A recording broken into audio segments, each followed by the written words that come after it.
Welcome to Hope Lessons. It's so wonderful to have you along with us as we continue this journey about brain injury and life after, how to deal, how to cope, how to make decisions. I'm Patty Foster, welcoming you to my very special guest today, Dr. Mike Stedham. Mike, as you talk with everyone, would you please just tell a wee bit about your background and what you've been involved in? All right. Well, I have been involved in the ministry full-time for 47 years altogether. But at about the 10-year point, I received a call to get into Christian counseling full-time. Eventually, I was serving at the First Baptist Church in Arlington, starting a counseling center. And it was there that I had the opportunity to meet Dr. Dina Adams. Nice. She came and joined our staff. I had had some experience dealing with caregiving along the way as a minister and as a therapist. People, of course, had situations in their lives where they became a caregiver, sometimes unexpectedly. But it was during the time that Dr. Adams was on our staff that, starting in 2011, she began, with your help and inspiration, the support group. And we met at our center once a month, and then we eventually moved to another room. But my role became to be the resource person for the caregiver group. So I did that for nearly 6 years. So there was about 65 different group meetings we had, and so there have probably been 100 and 150 people who have been involved in caregiving for someone with a traumatic brain injury that cycled through that group. And that's kind of the basis of what how I can talk about this part of the journey. And Mike, because I know so many listeners and viewers are connecting with you because everyone has a story to tell. So as your caregiving journey began to join Hope After Brain Injury, as you talk about a journey, everyone knows on a journey, there's so many things you have to prepare for, or how do you actually put certain things into a certain piece of luggage and carry on or deal with things. Talk to us about the journey. All right. Well, my wife and I travel some, and we're two different kinds of packers. And there you have it. She packs for necessity and efficiency. Okay. So she doesn't take a lot of stuff. All right. Are you listening? Necessity, efficiency. I pack for contingency. Oh dear, did you understand? Contingency. Because on our trips, she will often turn to me and say, I forgot to bring the so-and-so. Do you have a such and such? Well, in all my baggage, I happen to bring that along. But I have more luggage than she does. Interesting. And there have been times on trips I've gotten tired of lugging all that stuff around because there was a lot of it that it didn't need. Well, when people make the caregiving journey, one of the most important things they've got to decide to do is what are they going to pack for this journey? And I found people can take too little, and they certainly can take too much. And that's one of the things that we try to help them with. Nice.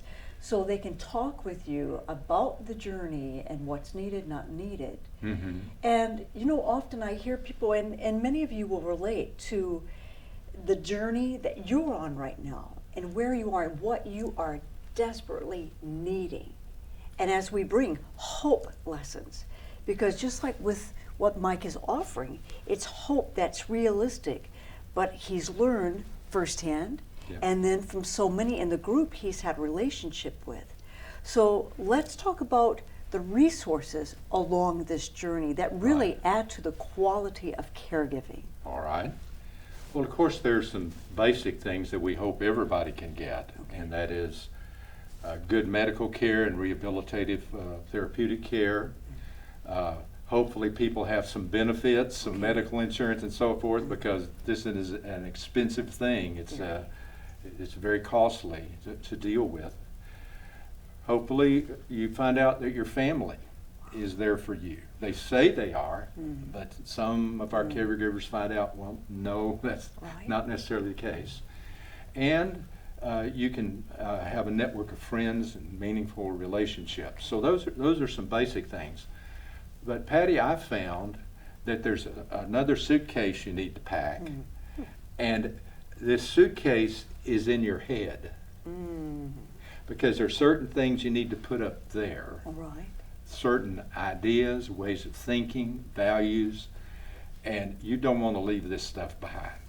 Okay, so can I mention Sure, talk couple? with us about that piece of luggage. Okay, one of the most important things that a person going on the caregiving journey needs to pack up here is a sense of understanding. The most common thing we heard from people coming into the caregiving group, as far as the dilemmas, the hurts, the struggles they were having, is they would say, nobody really understands what it's like to be a caregiver for someone with a traumatic brain injury. Nobody understands.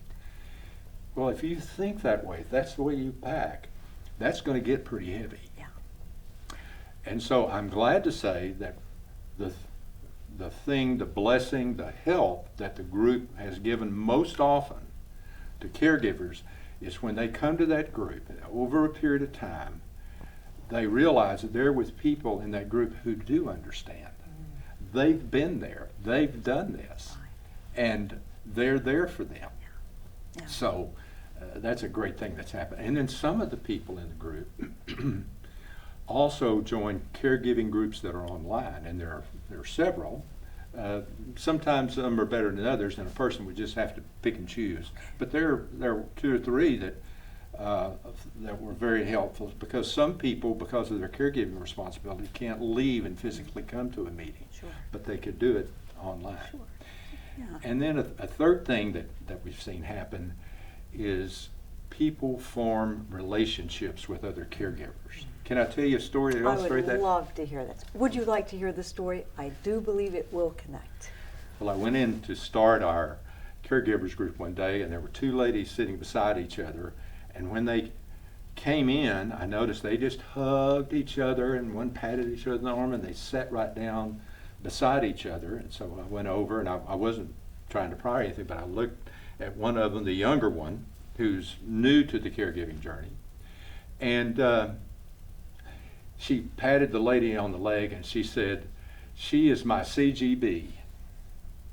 And I thought, CGB, is that a religious group? Or is that some medicine you're taking? Or what is a CGB?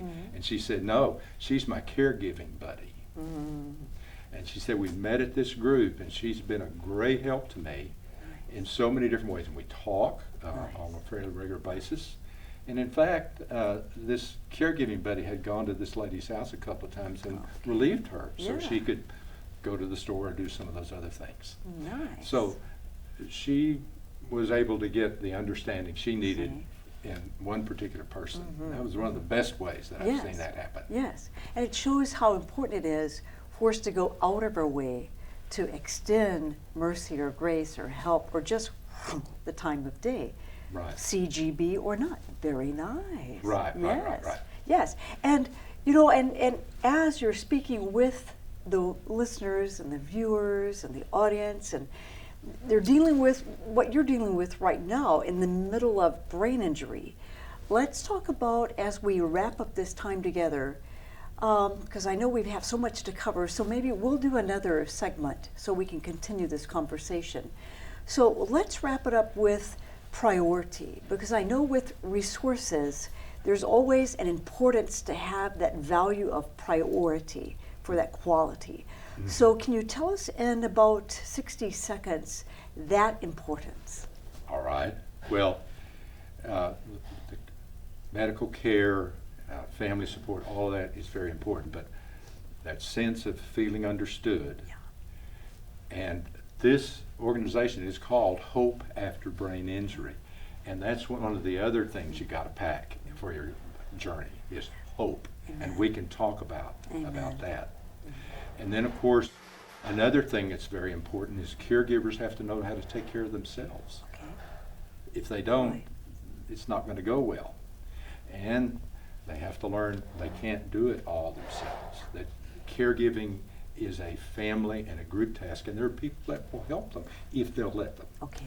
So Okay. those are some of the priorities All that I right. think that are That's wonderful. really important. Yeah. As well as learning to manage your own energy with the energy account. Ooh, We'll I talk about do that. believe we'll need more info on that, because Right. that connects. Okay, well, as we wrap up this time together, let's plan to come back and cover some more about the importance of caregiving and that support that adds to the quality of caregiving that really is an advantage for not only the survivor, but the family member, the actual caregiver, himself or herself. Right. I'm Patty Foster, thanking you so much for being with Dr. Mike Studham Thank you. and myself today. We will have more information that he's talked about available on our website, hopeafterbraininjury.org.